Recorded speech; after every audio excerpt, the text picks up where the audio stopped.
This is NewsBreak26 in Southwest New Brunswick. I'm Vicki Hogarth. Here's what's happening in our part of the world. Education Minister Dominic Cardy made a stop in St. Stephen Monday as part of his Future of Education tour across the province. Cardy was at the St. Stephen High School Monday to get feedback from locals about what they believe would make for a more effective education system. We also recognize that teachers are frustrated being shut out of policy decisions. Thank you. And my hope is that what we can do is really make sure that when we make changes to New Brunswick's education system, that it's New Brunswickers who see themselves in that system. And to have a personalized education system where every kid's working at their best, able to pursue their passions. And that can mean if you're a kid in grade 3 and you can do university level math, let you do it. Cardy's tour is taking him to upwards of 40 different communities around the province, and he's open to visiting even more. If you want to have a discussion on education in your community, let me know and I'll turn up, because this has got to be a conversation that includes everyone, because education is about everyone. Kathy Bockus, the Progressive Conservative candidate for the upcoming St. Croix by-election, hosted a meet and greet on Campobello Island on Sunday. Bockus met with locals to hear about the unique issues affecting their region. Well, my whole career, as you know, was a journalist, and I'm used to dealing with people on the ground. That's where your information is. You don't rely on, well, I suppose you do rely sometimes on studies and consultants' reports and whatever, but if you want to know the real story, you go to the people who are living it, the people who are here dealing with issues. That's where you get your information, and that's why I wanted to come today.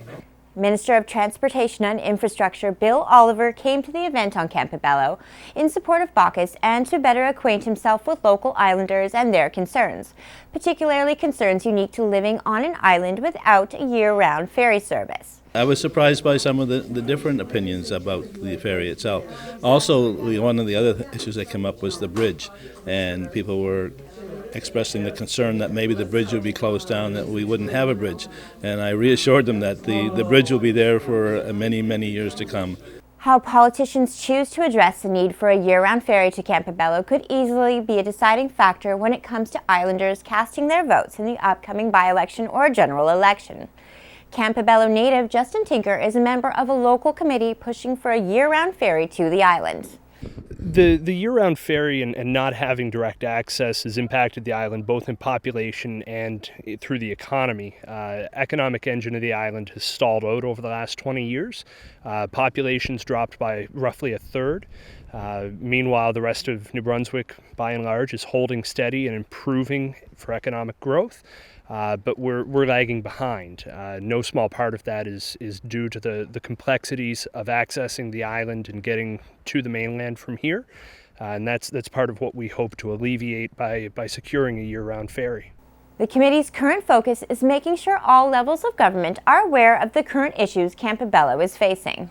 We want to make sure that everyone's aware of the need, that the status quo doesn't work for the island. Largely it's been reported with mail being open, but the issue goes much deeper than that. The issues are lack of access to goods and services. People are deciding that they've had enough and are moving off the island.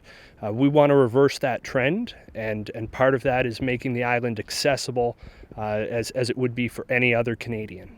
Finally, the first ever Charlotte County Heritage Fair took place on Saturday at the Garceland.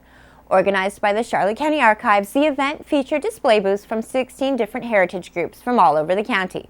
Event goers were also able to watch 20 short films about our region's rich history. We have museums, archives, historical groups, I think one Lighthouse Society, and we invited 2 from outside the county who are really close relatives.